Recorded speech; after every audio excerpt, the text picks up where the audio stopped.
They hate Western ideologies. So you're literally just like getting screamed at. You don't know what's going on. Right. The dreams of a young man destroyed by previous charges for abuse. This morning press conference might be his last chance to save his life. I want to say, yeah, that's like they have him. Oh my god! I think this is just one of those scenarios where it's like, Who's lying? I'm not gonna see. I think Trump was president when this was happening, and I think what he's doing right now, and he's like, we need to forcefully take over Greenland. Fucking crazy, right? Like Denmark literally says we could use their military bases, and like, they're well, why is he saying that for his own personal gain? It's fucking weird, right? But like, this is one of those scenarios where I do wonder what would have happened if he was like, if Otto Warmbier comes back armed, I will bomb North Korea. Like, if he just like flat out said that. Like, obviously he never would over this kid because he's not like, I don't want to say it, but it's like the U.S. does hold value over important figures in foreign policy, especially with obtaining like either prisoners of war or people that are held captive in other countries. Like, if he was not just a random college student, it would be different. The son in my family. My mother needs me. My father needs me. My younger brother and my younger sister need me. I entirely beg you. Help the government of the DPR Korea. I think he is emotional, but what sucks is he has to point like this begging me when like he's not in the wrong. You talking about me? And the Don't pick me up.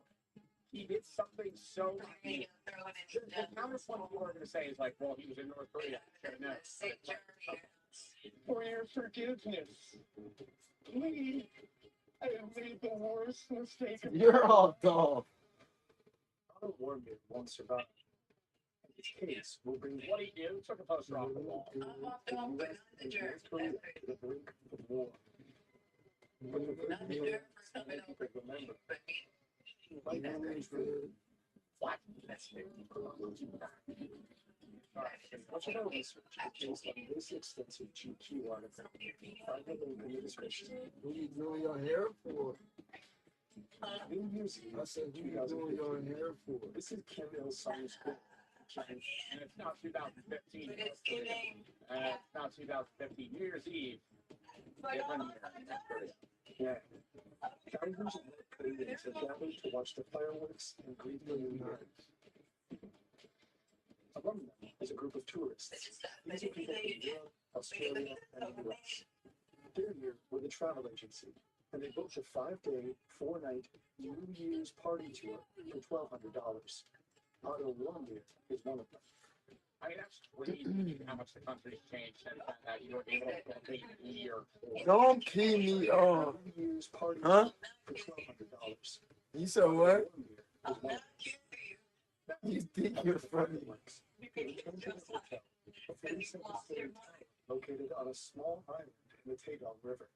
It boasts 5 restaurants, a bar, a sauna, a massage parlor, even a bowling alley. One of the restaurants revolves. Because of its location, people call it the Alcatraz of fun. During the tour, they'll drink at a fancy bar and eat at fine restaurants. And, on top, they get the full propaganda tour. They've already visited the 70-foot bronze statues of Kim Il-sung and Kim Jong-il, the country's first 2 dictators. They're regarded as near holy figures. State propaganda has it that when Kim Jong-il was born at the site of a holy mountain, a double rainbow and a glowing new star appeared in the sky. Today, his birthday, the Day of the Shining Star, is a public holiday. Citizens spontaneously salute the massive statue. Yeah, his dead body in a fucking box. Or some shit. It's either him or his son. There's his dead body in a box that they like fucking visit or some shit. It's fucking weird. State homage. Yeah, he's in an eternal Propaganda slumber. is everywhere.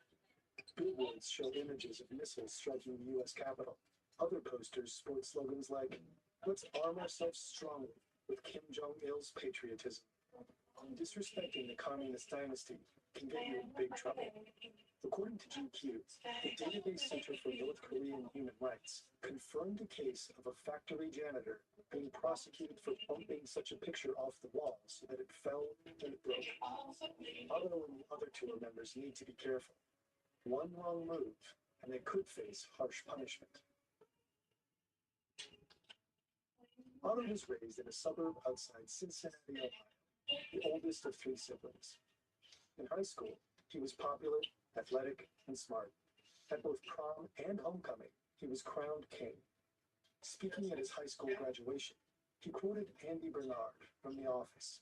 I wish there was a way to know that you're in the good old days before you actually left. Now, he's majoring in finance. Halfway through his junior year, he decides to do a winter break adventure to North Korea. It makes sense. He'll be studying abroad in Hong Kong in the spring. In 2015, the State Department's travel advisory for North Korea is clear. It recommends against Americans traveling there at all. On the other hand, the website of Young Pioneer Tours, Otto Warmbier's travel agency, said that traveling to North Korea was, quote, extremely safe. The tour operator specializes in taking... Yo, that's literally cap.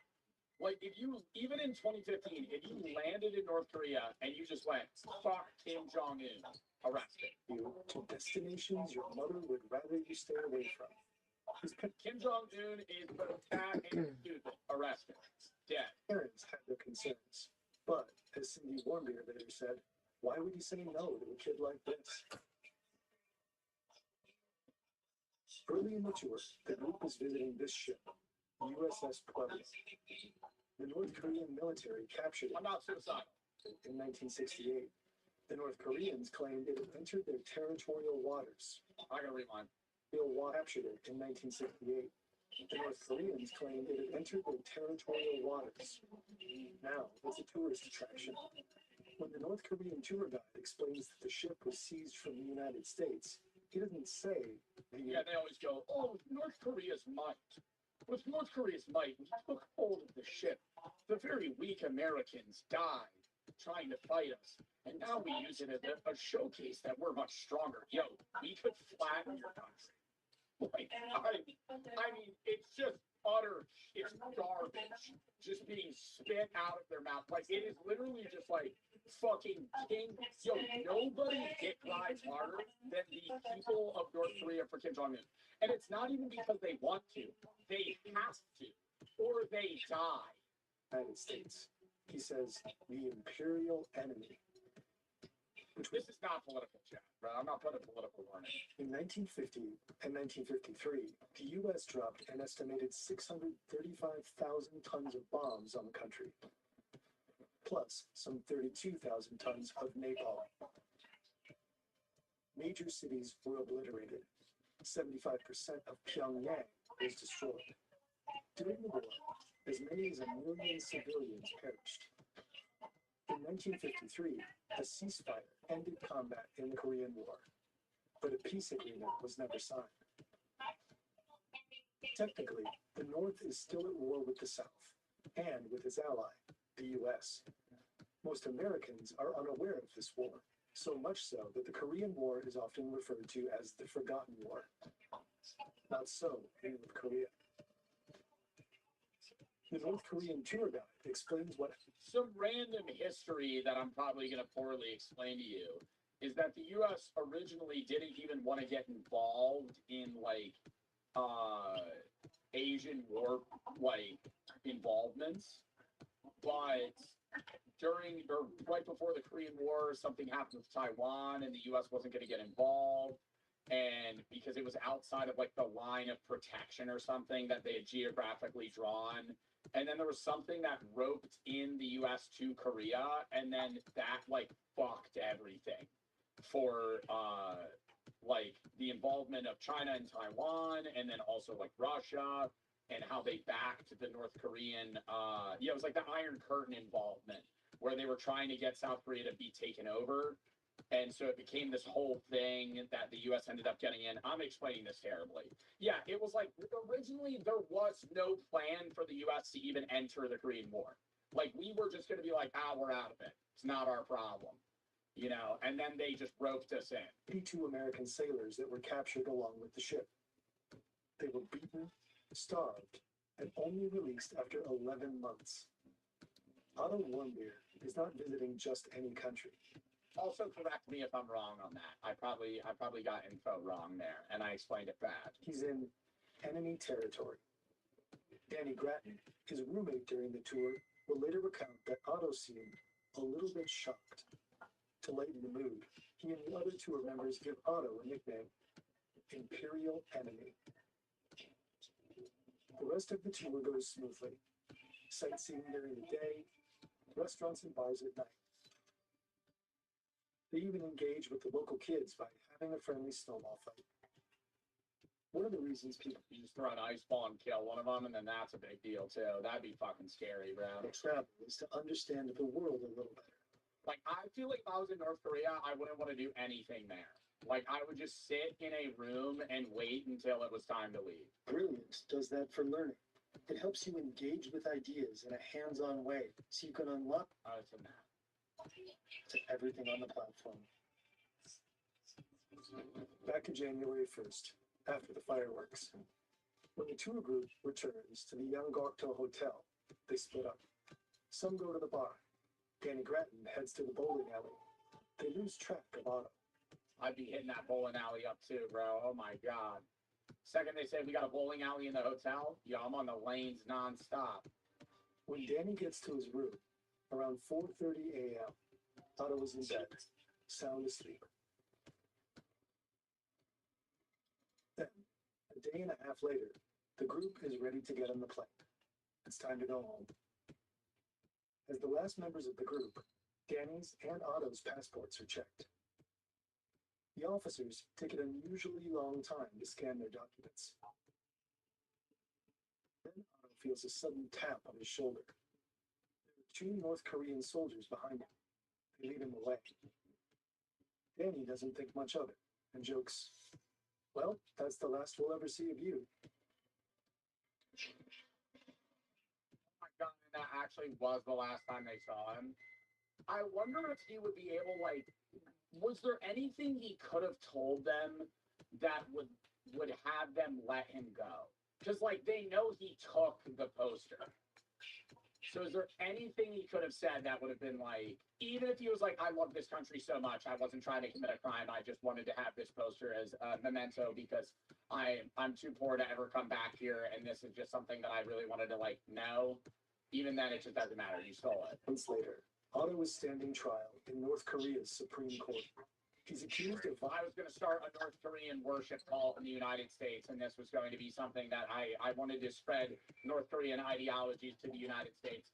Like, even if you were saying some shit like that. violating Article 60 of the DPRK Criminal Code, state subversion. The central piece of evidence is this CCTV footage. It's time-stamped. The early hours of New Year's Day, 2016. It shows a staff-only area in the Yanggokdo Hotel. A shadowy figure removes a poster from the wall and appears to set it up. Do you think they would have noticed if he had taken something from the hotel? That's what I know. This is in the hotel, but I'm saying his room. Like, that's more what I would have tried to do. Like, if I was going to take something, like something from the room. The poster looked like this, a propaganda poster, and it contained the Supreme Leader's name. Let's arm ourselves strongly with Kim Jong-il's patriotism. To remove it from the wall is a serious crime, a bid to impair the unity of North Korea's people. And that shadowy figure, according to the prosecutors, that is Otto Warmbier. The trial only lasts an hour. The Young Pioneers North Korean tour guide testifies against Otto. A second witness takes the stand, an employee who says they noticed the poster had been taken from the wall. Otto's belongings are presented as evidence, and fingerprints are shown on a flat-screen TV. But most of the supposed evidence came from Otto's confession 2 weeks earlier. Here, he goes into the details. Oh my god, don't tell me he actually didn't take the poster and they just framed a random guy. On January 1st, 2016, New Year's Day, I committed severe crimes against both the people and the government of the DPR Korea. The task was given by the Friendship United Methodist Church. At the encouragement of the Z Society and the connivance of the United States administration, He's saying that the U.S. government and the Methodist Church implored him to take the poster. Did he take it or did he just put it down? Like, I don't understand. I came to commit this crime task. The full story goes like this. His friend's mother, the deaconess at the Friendship Methodist Church in his hometown of Cincinnati, Ohio, instructed him to deal a blow to North Korea by stealing an important political slogan to be hung in her church as a trophy. As a reward, he'd receive a used car worth $10,000. Were he to be detained, the church would pay his family $200,000. The aim of this crime was... Oh, wow. So this was literally just all set up by North Korea. And they just framed a guy to, like, say that he was conspiring against the state. To harm the work ethic and motivation of the Korean people. He told his mother about his plans. She cried and said not to do anything dangerous. I considered less, not wanting to hurt my mother. But since then, I received several alluring pressures from the Friendship United Methodist Church, leading me to finally decide on my crime attempt. He then shared his plans with a member of the Z Society, a secret society at the University of Virginia that Otto wanted to join. He'd heard all of its members go on to get high-paying jobs. He promised if I was successful, he would help me gain membership in the Z Society. Finally, he decided to do it. After I planned in detail to accomplish my plan. Yo, and, like, do the North Korean people in this room believe this guy? Or do they also all know that this is a load of horse shit crafted up by some fucking dumbass on their end trying to say that, yeah, Otto Warmbier got paid by a random church pastor to fucking steal a poster? And that if he stole the poster, he would receive great financial gains and a used $10,000 car, as well as high position job options when he returns. To steal a $5 fucking poster that is probably made of dog shit fucking material as well. On the early morning of January 1st, 2016, I committed my crime of taking out the important political slogan from the staff-only area of the Angakdo International Hotel, aimed at harming the work ethic and the motivation of the Korean people. And he explains, What, the fucking one janitor and the maid at the hotel, dude? They probably have no guests at that fucking hotel anyway. I mean, the plot goes all the way to the top. The United States administration already knows about my act through the CIA, which is closely linked to the Z Society, and connived at my... yo, the Z Society actually sounds like some shit that's made up from, like, a Disney film. Like, genuinely. crime. The church, too, is linked to the government. The Friendship United Methodist Church is not a typical church. It is very wealthy, with $42 million. That is why the United States administration... Yeah, the fucking $42 million. I mean, that number might be accurate across all of the Methodist churches combined. His local Cincinnati church does not have $42 million. Administration has very close ties with this church. He was manipulated, plain and simple. I was clearly given the task by the Friendship United Methodist Church. I was encouraged by the Z Society. My crime is very severe and pre-planned. I regret my actions more than anything. I beg for forgiveness, and I beg for help in any way possible to save my life. 완비의 발언이 끝났습니다. 들으신 바와 같이 네 행정부는 우리 공화국을 반대하는 정말 더러운 행위를 감행하고 있습니다. Experts agree that Otto Warmbier's confession seemed quite obviously coerced and staged. Yeah. What? I mean, yo,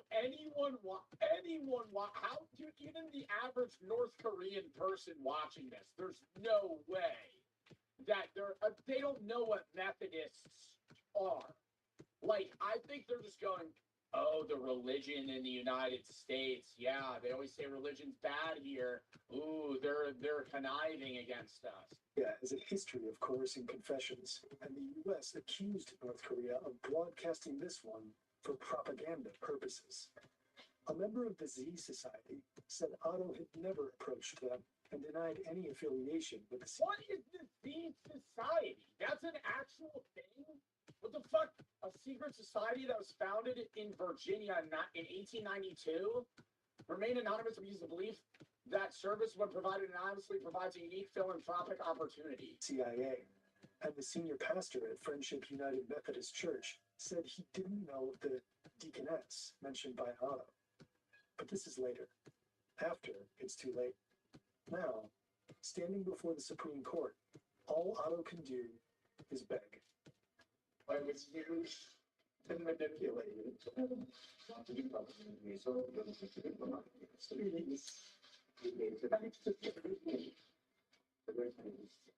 Please save my life.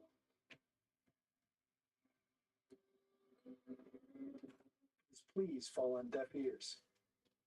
He's handcuffed and led from the room. He's been sentenced to 15 years of hard labor. 2 days later, on March 18, the Korean Central News Agency released the CCTV footage to the public. Western news outlets treated Bro, that's not him. Oh my god. I feel like the story I was fed was from North Korea. What the fuck? the footage with suspicion. That figure could be anyone. That shit's in 140p. One story notes that the corridor is well lit, something that, in a country where electricity is scarce, is far from the norm for staff-only spaces. Some of his tour mates give interviews. One of them, Sarah McLaughlin, says there was an issue with the time shown in the video. Your group had been out at a New Year's Eve party in the hours before that. Were you even back at the hotel then? No, the time didn't match up at all. According to her, What the fuck? So from the start, North Korea planned on pinning this on someone, and they picked Otto because he didn't go out with the rest of them. Like, if Otto had gone bowling or something, they would have just picked somebody else. the young pioneers didn't return to the hotel until around 3 a.m., more than an hour after the footage was allegedly captured. Oh my god. Another tour mate says in an interview with the BBC that Otto was careful to observe the rules. They'd been told not to take pictures of military staff or installations, and he'd been nervous when taking a photo with military personnel in the background. Men for mig giver det simpelthen ikke mening, at den samme fyr, som stod og var så nervøs over at få taget det her ene billede, som måske var lidt på kant med det, vi havde fået at vide, vi måtte, så skulle kunne drikke sig så fuld og forvandle sig til et helt andet menneske nærmest, og så bare jorde op og prøve at stjæle et banner. His roommate, Danny Grattan, also doubts that it was Otto. He never mentioned anything remotely like that. We'd already bought some souvenirs. In my heart of hearts, the guy I knew for 3 or 4 days was not that type of guy. Everything about the whole story was fabricated, in my opinion. Well, why? Otto's parents, Fred and Cindy, turned to the Obama administration for help, but the war Oh, was Trump not president at this time? leaders later said they were advised to keep quiet. According to GQ, Robert King, the special envoy for North Korean human rights issues, warned that drawing media attention to the ordeal might anger the regime. Oh my god, and then they would just kill him. I don't even think that's bad, the government. Because my point was like, if Trump was president, I feel like he'd be like, I'm just going to kill you guys, give him back. But then they would just kill him. King warned Warmbiers to expect a marathon, not a sprint. He recommended the family be quiet to avoid antagonizing the unpredictable regime. Media attention to the ordeal Yeah, because they could just do anything. might anger the regime. What makes it even more complicated is that the United States has never had a formal diplomatic relationship with North Korea. There is no U.S. embassy in Pyongyang. Yeah, so how are they even going to communicate? The Swedish ambassador serves as the liaison for Americans, but the Swedes' calls and emails are met with silence. The days turn to weeks, turn to months. Efforts at back-channel diplomacy are stymied. The issue is passed from one administration to the next. No one knows where Otto is, what he's doing, or how he's being treated. Then, in early June 2017, some 17 months after his detention, the news finally arrives. Otto is unconscious. An extraction team of doctors and diplomats is put together. And finally, Let me start by saying that I'm glad Secretary of State Rex Tillerson and I, along with a very talented team, were able to get Otto Warmbier back with his parents. Fucking idiot, dude. Like, I mean, like, we got Otto Warmbier back. He's in a fucking coma. We got Otto Warmbier back. He's brain dead. What the fuck? We got him off the plane. You got him back. You got a body back, bro. You didn't get the guy back. Otto's not there mentally. Otto Warmbier is returned to U.S. soil on June 13th.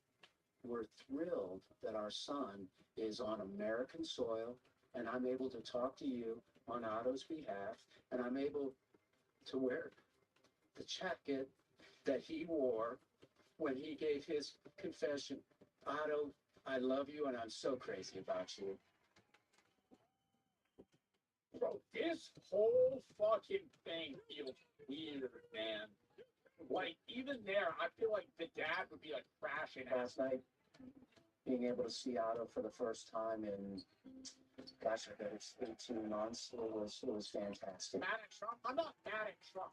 I'm just saying that speech where they were like, oh, we got Otto Warmbier back. Like, it's not a victory, bro. He's not, like, make sure he's alive and well. Like, I feel like we got this person back. He's in a vegetative state. Otto's not in great shape right now, and he's been through a real tough time, and it's great to have him with us, and I'm very proud of him. Otto is home. We're really supposed to leave him there. No, but don't announce on a press conference to up your PR that you got a guy back, like you just killed Osama bin Laden. When in reality, the guy you got back, you didn't get back safe. That's all I'm saying. Like, they were met with soft ears, did nothing for 17 months, and then he comes back fucking almost dead. When Cindy and Fred met Otto at the airport, they were shocked. We walked over to the plane. We heard this howling, involuntary, inhuman sound. Otto was on the stretcher across in the plane, and he was jerking violently, making these inhuman sounds. Otto had a shaved head. He had a feeding tube coming out of his nose. He was blind. He was deaf.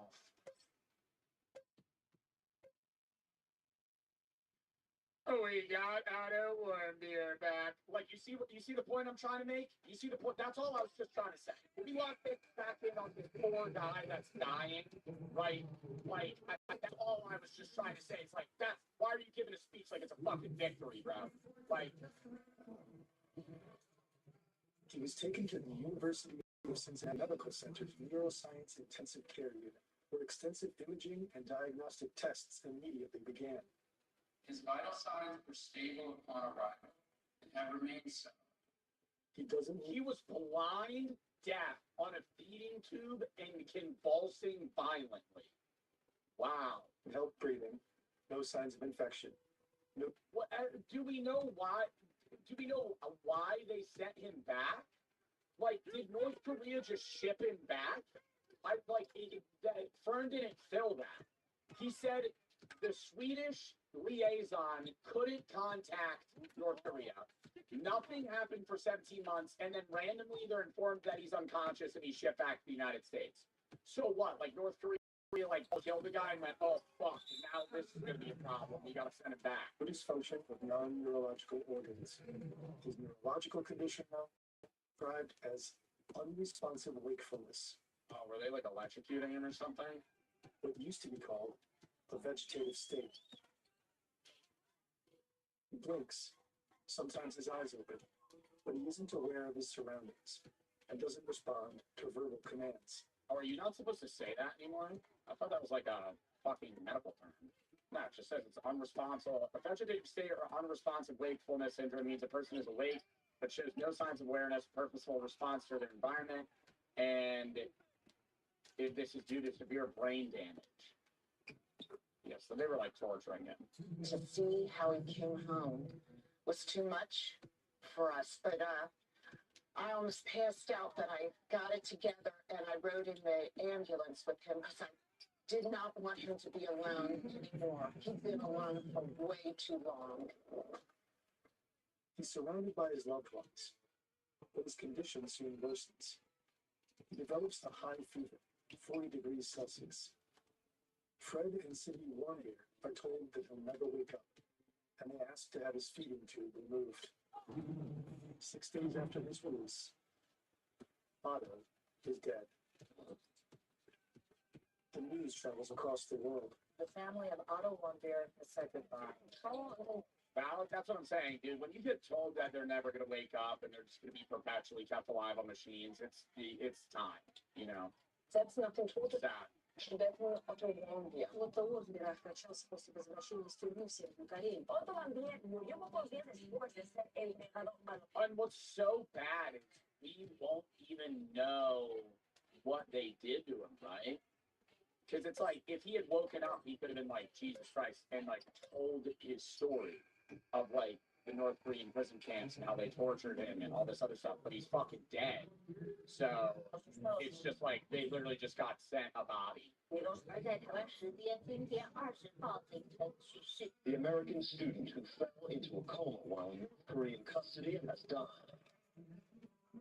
On June 22, in Wyoming, Ohio, more than 2,500 There's a city named Wyoming, Ohio.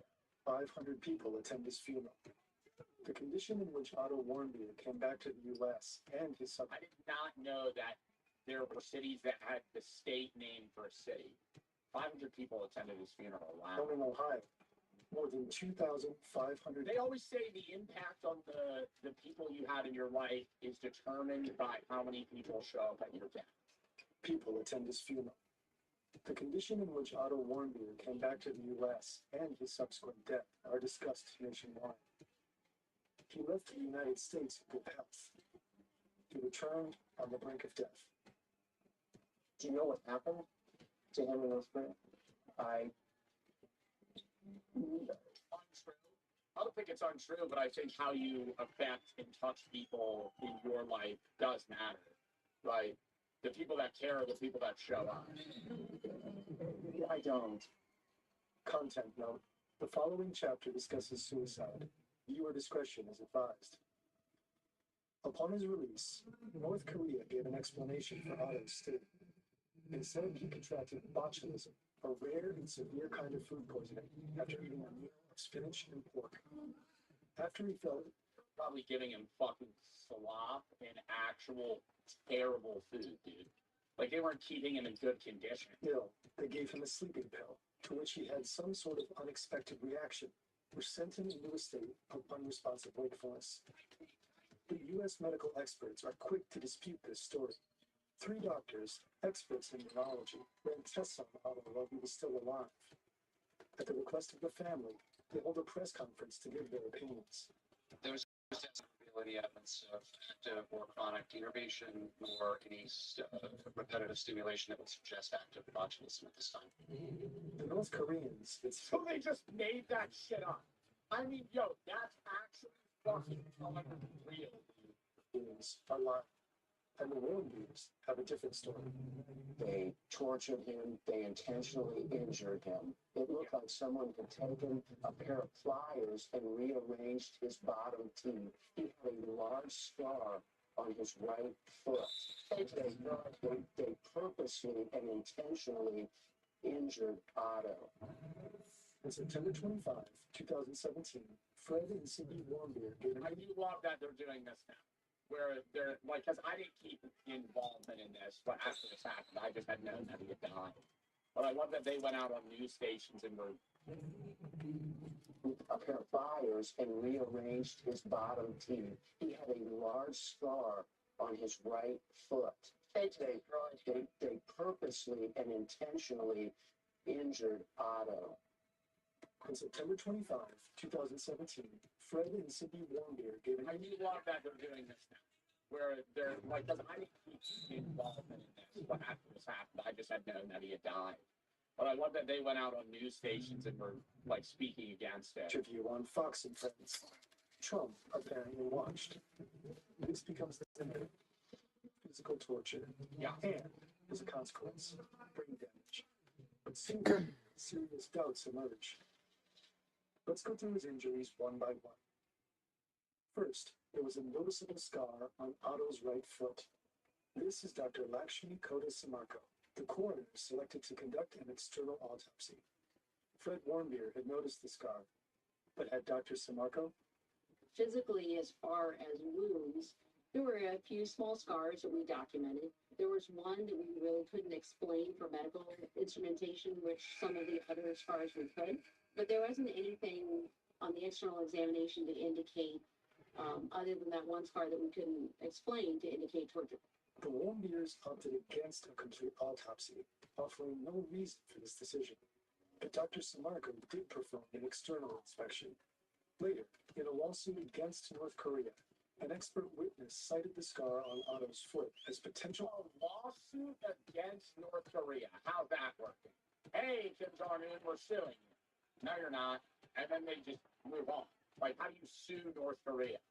Evidence that he was subjected to torture, possibly electric shock. But does this injury prove Otto was tortured? No. Then there are his teeth. I wouldn't say that. I wouldn't even say that we were received. I would assume that if he had gotten tortured, they were like zapping his brain. Like that shit they were doing during World War II at that school. Or what? It wasn't a school. What was it called? With that doctor? Unit 731. Yeah, Unit 731 and Shiro Ishii. And they would like zap people's brains and shit. Like they would just keep it would be like electrocution torture, but it would be like to change your mind. Fred Warmbier said it looked as though Otto's bottom teeth had been rearranged. Dr. Samarko couldn't confirm this. I also consulted our private dentist, right? And I had them take a look at the imaging, specifically dealing with the lower teeth, and then debrief us that there is no evidence of trauma to the lower teeth burning. In the lawsuit, this finding was disputed. Two of Otto's private dentists testified that his post-mortem dental x-rays, when compared to previous x-rays, indicated that some of his lower teeth had been bent backward, movement consistent with an impact injury. The New York Times had reported that Otto had been repeatedly. That's not impossible. An ex-North Korean spy who was familiar with, but not directly involved in Otto's case, said he'd heard Otto was roughed up by prison guards.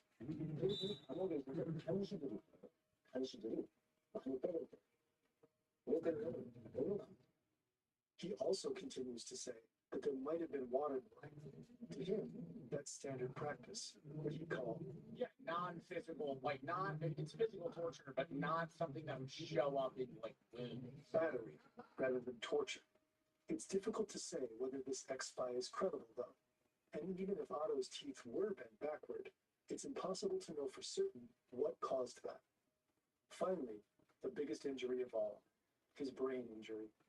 The most important diagnostic test thus far was a magnetic resonance imaging scan of the brain.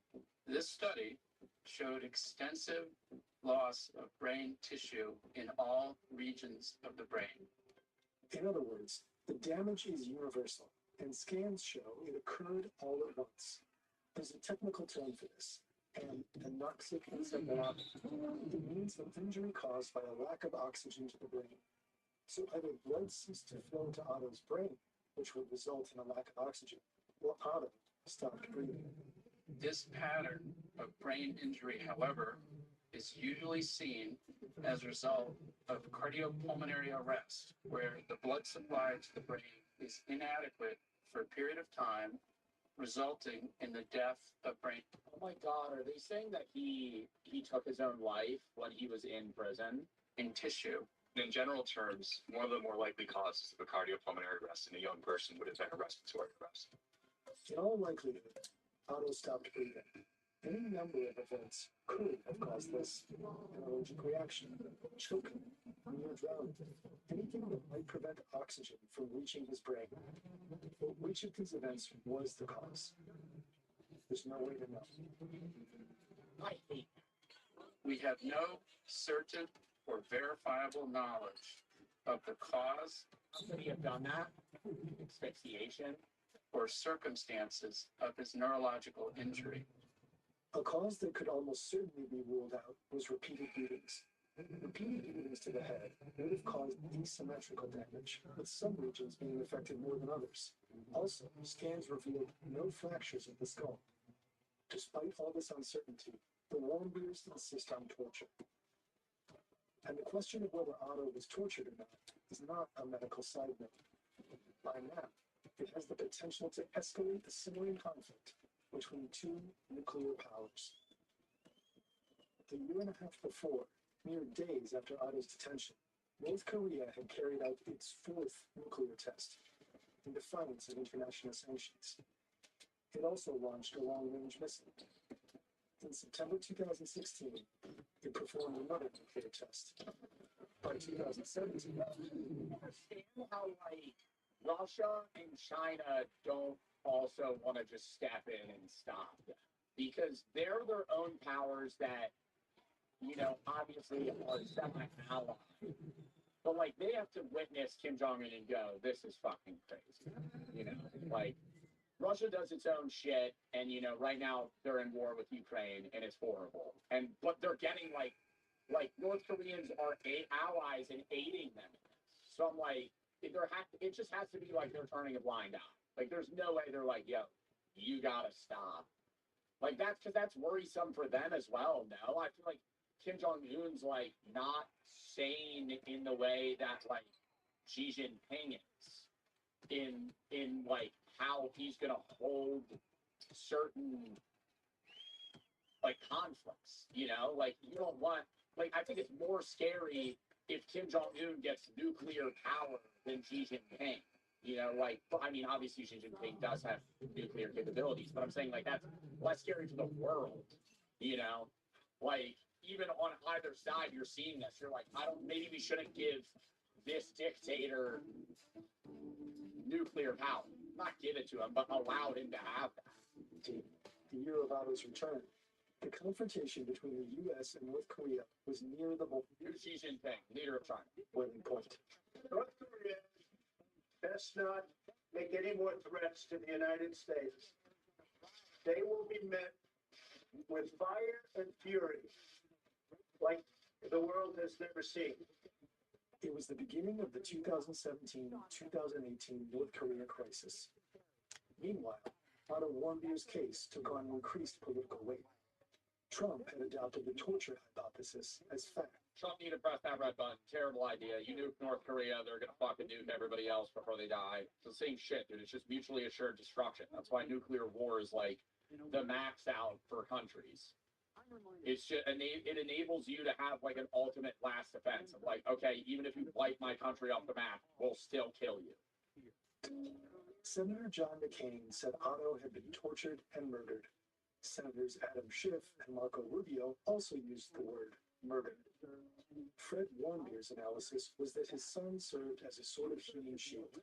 North Korea doesn't do anything by mistake. It was their fourth nuclear weapons test, and they had a lot of things they wanted to cover, and they felt like Otto was going to provide them the security they needed to get away with these things.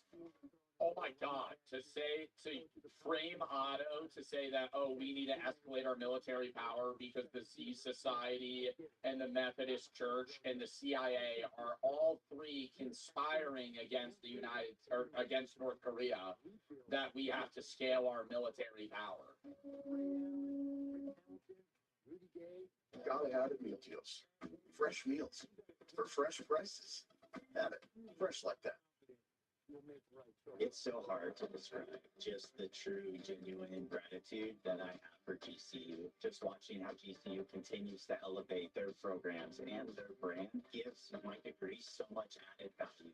There is a different community here where you know that there is a genuine desire for you to find your purpose. GCU helps guide you in that next step. They can help you get to where you want to go. I'm the co-founder of Box, a multi-million-dollar company, and GCU helped me find my purpose. I love that you're here, but I don't need your challenge. I just want to help. I know you're going through something with your marriage. I think everybody knows. It's like a fishbowl. That guy knows. He doesn't know. Excuse me. You know that my husband left me for a grad student, right? Yes. What can I do for you, Rick? I'm here to make sure that Katie's job is safe. She burned down a faculty house. It was an accident. She also assaulted a professor. Still have How? that was on purpose. You're a best-selling author. Parents have actually heard of. We really could use your help in the book. Where's your sex a few times? 16 times. Oh, good. You counted. 17 if you include the oral sex.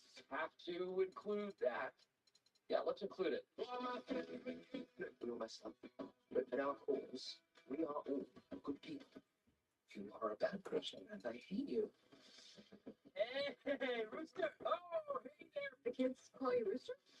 Some of the kids think I'm kind of like my character. Nice washboard. Anytime Katie has a problem, I swoop in, but I can't fix it. I'm not Rooster. This is college. You can be the Rooster if you want. Hey, Salmon. Cock a doodle doo. I don't think it's good. Come to peer pressure.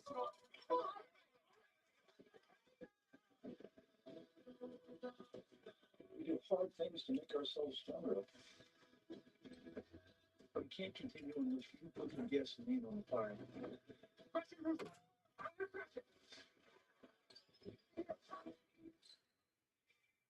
Nobody spoke. Oh, okay. Did she say how long to wait? Because I think we are supposed to start. All right. Nice mustache jerk. I can hear you. Yeah, I know. No, I didn't. I'm sorry.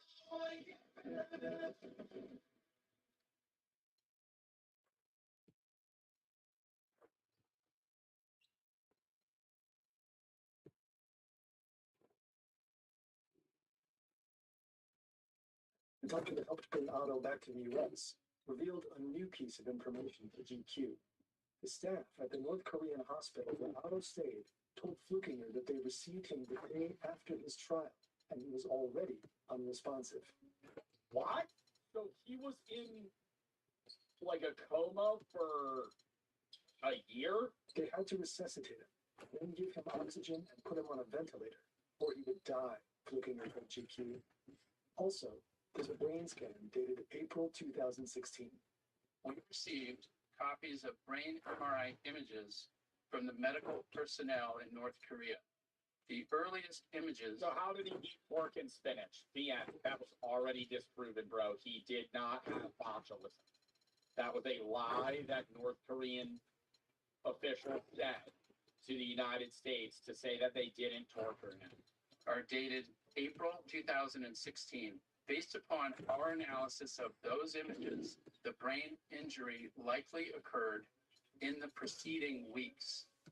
Of course, the North Korean story might be a lie. It might not be true that he was hospitalized the morning after his trial, but there is strong medical evidence that he sustained his brain injury in the days or weeks after March 16th. In any case, Otto Warmbier. Why the fuck did they not return him then? You know what I mean? Like if they did that to him right then, why did they not? Like why did they keep him? Like that doesn't make sense. But it's very unlikely that he was actually sent to one of the notoriously horrific North Korean labor camps.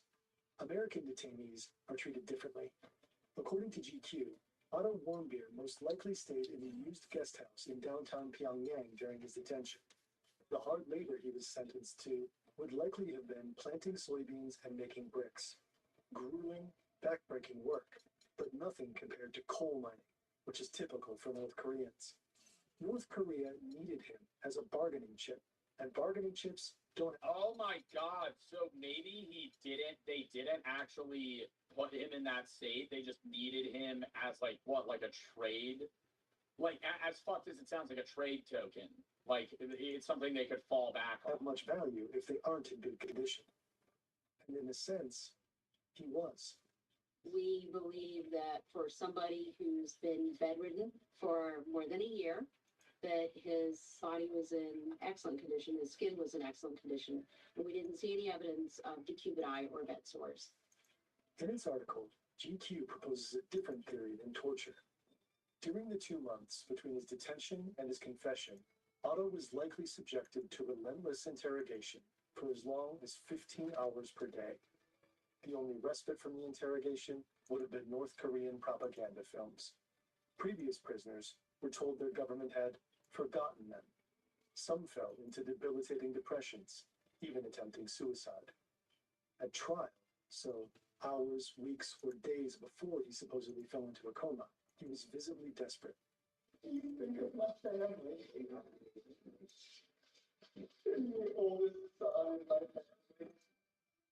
GQ speculates that in the hopeless hours after his sentencing, Otto may have attempted to take his own life. The lack of oxygen to his brain. Picked a great main, but your voice doesn't quite match it? We have a fix. VoiceMod gives you over 150 lag-free, real-time voice changers and unlimited soundboards. Whether you want to speak with a realistic Battlefield radio voice or clear up your comms with the voice enhancer, our app works with any gamer app that supports voice chat. Sound off with a voice that matches your main. Or assemble and deploy your best audio memes with the perfect timing. Bruh. Add VoiceMod to your loadout today. Like 3 days after, cut oxygen to his brain, didn't die. They saved him, but now he's perpetually in this. Need better The wounds that would be on his neck would have healed by the time he was sent back.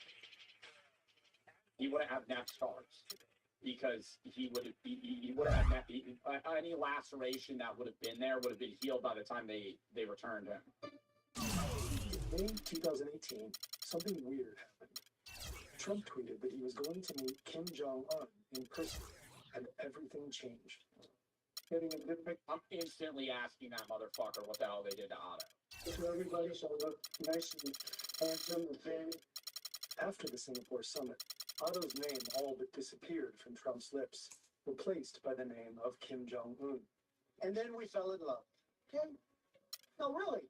He wrote me beautiful letters. And they're great letters. We fell in love.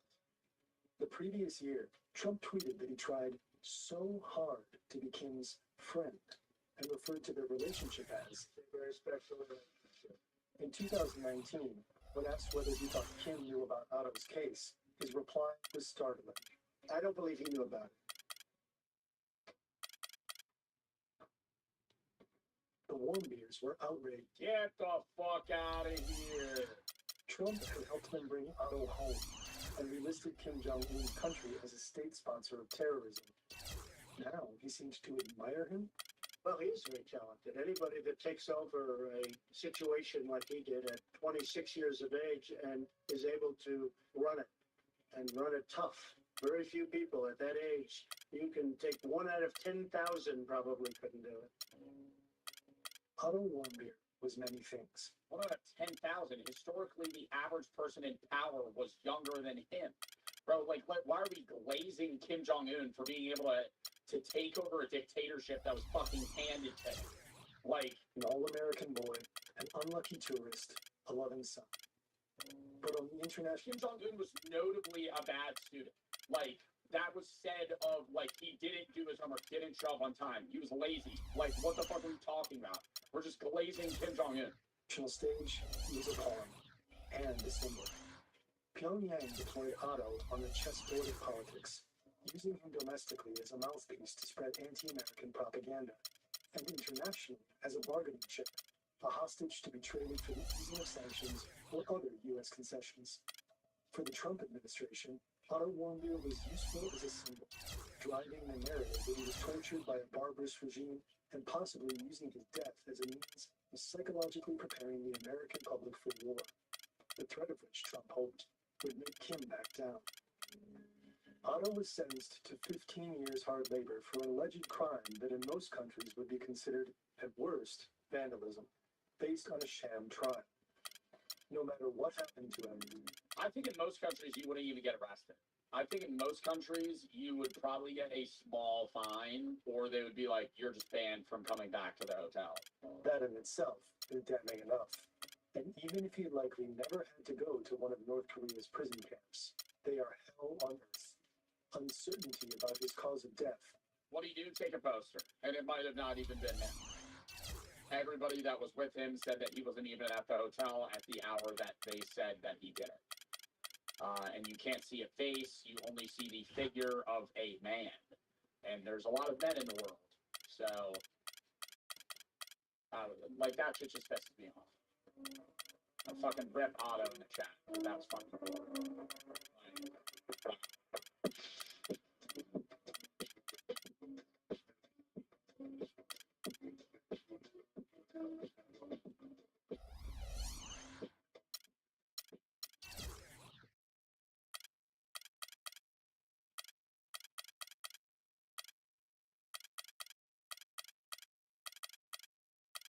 When every day feels the same, one man wants more. I need an adventure. So Ken goes to Expedia, the one place you go to go places. Book my flight now, I might stay later. Book now or add later. Used to save. Listen to this guy. The more Ken travels, the more he saves. Bundling flights, stays, and cars. Good horsey. He even got this rental with his rewards. It was free. Ken, in Italy, they also drive on a ride. Oh, Scooby. Expedia, the one place you go to go places. Guess what? 1 + 1 = more of the greatest stories with Disney Plus and Hulu. Stories about vibrant collaboration, a dog-eared family curse, even a compulsion to put things right. It's the best of both worlds, and we are just getting started. When you watch, you'll say, oh yeah, I'm pumped. Hey, someone makes sense of it. I know. I'm obsessed with these stories. It's the best of the best together. Each piece is over $2,000, and this entire plate is about $25,000. This is a down payment on a house. In this video, I've traveled all the way to Hong Kong to take on this city's most extreme foods. Hong Kong is a bustling metropolis of over 7 million, bursting with Cantonese-influenced food options. Think roasted meats, seafood, and noodles. And I'm on a mission to try it all. From Hong Kong's fading version of street style and fast food. The sidewalk chefs cook up magic in a walk. All the way to their succulent seafood, both at affordable markets and at super high-end Michelin-rated restaurants. I'm going to be trying something that costs $900. But first, I'm taking on the type of Hong Kong noodle. The best, the oldest, the most expensive. Let's head now to our first location. Under the guidance of Virginia, she is the operator of Cuban with a Chance of Fish Balls, a tour company here in Hong Kong. Let's head to our first location. Right behind us, Virginia, what is the name of this place and how cheap are the noodles exactly? And you can get noodles for $1.30? Yeah. On the street? Straight. That's wild. And apparently there's about 5 rice rolls a day. The best part about this location is we have not gotten permission yet, so we're about to go in and maybe get yelled at. So this is not a joke. She brought envelopes full of money. Smart. I also brought my actual tour guide license to show that I'm legit. This is never gonna work. She's gone inside. She's talking to somebody inside, and she is gone. She said okay. She said okay. So right here, the steamer is open. You can see there are tons of rolled noodles inside. That is soy sauce. Then we get some sesame sauce, and then some sweet poison sauce, and then the sesame seeds on top, and then a steak. Yes, and then the chili sauce being added as well. These noodles are giving me anxiety over here. I can't believe how fast she made them. Okay, let's go eat. So here we have our dish. Come take a look. Now, you may know the first way to make it cost a little, but that's a lack of protein. It's just a rice batter that they spread, steam, and roll up. After that, they're just piling on a load of different flavors. Although I heard that there's some animal lard. The cheapest part of the animal. Our first course of the day. Give it a shot. Oh my look, it's sweet, it's savory, it tastes like sweet diner jam. That's strange. Is it supposed to be this sweet? Yes, because of the poison sauce. These are like his favorite breakfast and school. No wonder it should be so well. I find it to be delicious, very unique. When I just saw like the plain rice rolls, I was like, oh, that's not gonna have any flavor. But really, they have a lot of flavor here. It's got a little bit of everything. It's basically peanut butter and jelly noodles, right? That's exactly right. Food experts. So that's our first location. $1.30 per noodle. Super cheap. But next, we're moving to a location where they're serving one of the oldest noodles you will find in Hong Kong. So we've come to our second noodle location right here. Virginia, tell me more about it. We're at the One Ton Noodle Shop, and it started in 1946 as a street cart vendor, and then in 1961, it's moved over here. This noodle shop is recommended on the Michelin Guide. They are known for one exceptional dish. That dish is the wonton noodle. What do you think makes the wonton noodle stand out above every other type of noodle? It's comforting, it's flavorful, it's delicious, and it's the first thing I want to eat when I come back to Hong Kong. Let's go inside and check it out. Right now I'm walking through the very small dining room. I'm heading into the kitchen. This is where all the magic happens. We have the broth, we have wonton, we have the noodles, and all of that is going to join forces soon. So the dish starts with the wonton. The wontons are already formed, but they're going to blanch them right here in the hot water first. So let's talk about the broth right here. This is made with pork bones, but there's also dried flounder, dried shrimp roe, and dates as well. Alassi takes out the wonton, so he takes a nice plump bunch of those, he puts them in the bowl, and then he fills the whole bowl with every broth, and my noodles hit the next here onto this side. That's getting blanched right now. He gives them a little bit of a flip, give them a little bit of tap, and then boom, apply those to the top of the bowl, scallions on top of that, and that bowl is complete. Guys, wonton noodles are probably my favorite noodles in the world. Wow, I didn't know that. Overthought? My wife is holding the camera at the moment, but technically there would be a world or a reality in which this is my favorite overthought. So for me, I love an egg noodle. It's all about sure, got some chew to it. Cheers. It is a thin al dente noodle.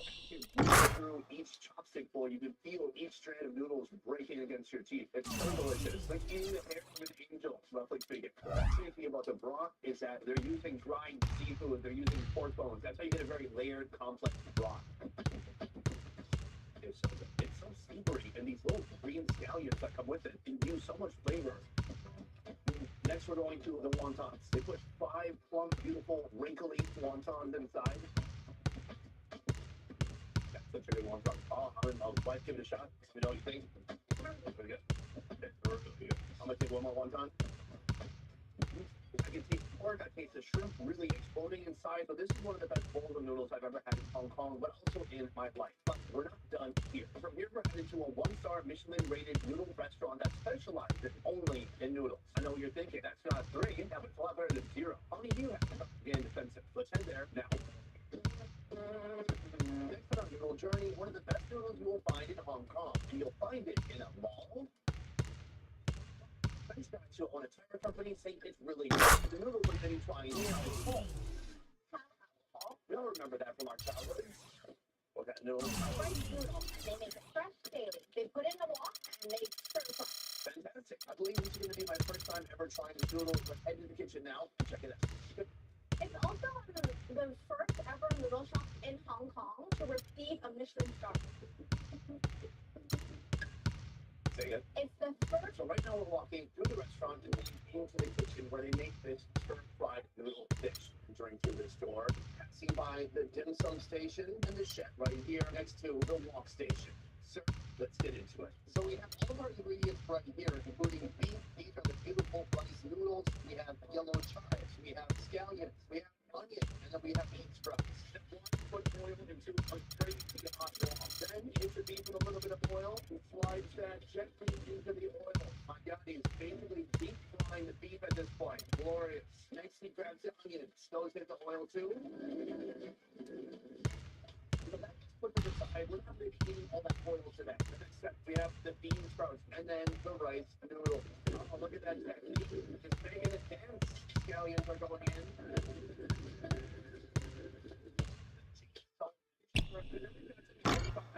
Toss it back in the meat with the onion. Hit it over, hit it over. Hit it with a little bit of sauce. That is homemade soy sauce. You just put in. That has been all this beautiful color. This has completely transformed. It lights it on fire. That was some blonde. Last, the dish is complete. Just look at that scene. Right here we have the final product. It looks amazing. favorite noodles? Right here. Even after doing this all this time, when I set up lights in a random restaurant and eat with my wife filming with the phone, I get a little self-conscious. I feel like people might be looking at me, judging me. But here's the reality. I want you to know if you try to do something similar to what I'm doing right now and you're worried like, oh my God, people are judging me, guess what? They are. Especially me. Probably me the most. The beef? Okay, I'm going to start with the beef. The beef is thinly sliced, super lean. Virginia says it comes from the butt of the cow. Is that right, Virginia? Correct. It's the most tender with beef flavor. I'm not sure who told her the most tender part of the cow was in the butt, but that's what she thinks. Let's find out. Was I right? That's tender. It's almost somewhat spongy. There's a strong taste of soy sauce in here. Let's take some of these noodles and get a nice big bite. Oh, wow. The noodles are glistening. You can see there's a sheen on these. The sheen and the glisten is from the lard they use. See? Lard does have a purpose. From soy sauce, there is that flavor, that smokiness that comes from the wok. I think people call it wok. Wok is the breath of the wok. That's definitely what I'm tasting. Some wok breath. I'm told this is a hot sauce that I should be trying. Cheers. Very sour, salty, and a lot of heat. This is really an incredible plate of noodles. $18.33. So this was a fantastic noodle experience, but not our final noodle experience because we're going to be trying next the most expensive noodles we can find here in Hong Kong. This location right behind me doesn't actually seem like they would have an expensive bowl of noodles. It looks like just a typical run-of-the-mill Hong Kong diner. But in fact, here they have a bowl of noodles that's selling for $15. Virginia, how are they getting that price? It's the beef. Of the cow is the meat coming from. It's a very specific part. Let me try to demonstrate. Now, if I were... So it's between the ribeye and the brisket, and it's like 1%, and you only have it on both sides, so there's only 2%, and it's fresh beef.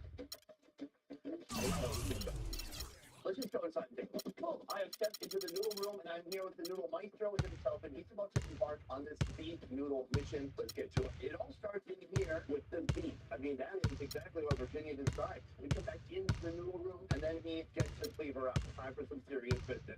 I think sharp.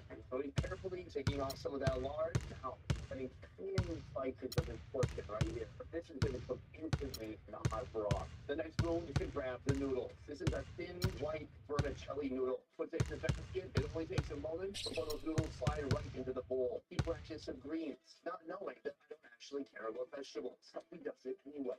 The veggies go on top of the noodles. Now the beef heading into the basket and being dropped into the beef bone broth. It only takes a moment of the searing hot broth to just barely kiss the beef before it's already cooked through. He brings the beef back and plops it on top of the noodles. He hits it with a little bit of garlic oil and then more beef bone broth saturating the noodles. Green onions on top, and that dish is complete. Now the chef is pouring some soy sauce and a bit of chili oil. Thank you, chef. On the boy side. All right, folks, we have our final noodle of this video. Virginia, how did you find this place? I went on the internet and searched most expensive bowl of noodles. And then there was an article that was very divided about this bowl of noodles. So I was like, ooh, maybe Sunny should try. Wow, controversial. I will tell you in the end if I think it's worth it. First of all, he did not skimp on the beef. Look at the marbling on that. It's like a nice netted texture of fat and protein. I'm going to give it a little bit of a dip. Let's give it a shot. Super salty. Oh, it's spicy too. And then the feel of the meat is super satisfying. Oh my God, I meat is so sweet. Aside from the beef, this is a beautiful, rich broth. Not very salty, but it has a lot of beefiness to it. But I like it. Meanwhile, I forgot it's a noodle tour. I'm gonna take some of the beef. I'm gonna hit it with a little bit of sauce, pick up some beef and some noodles together.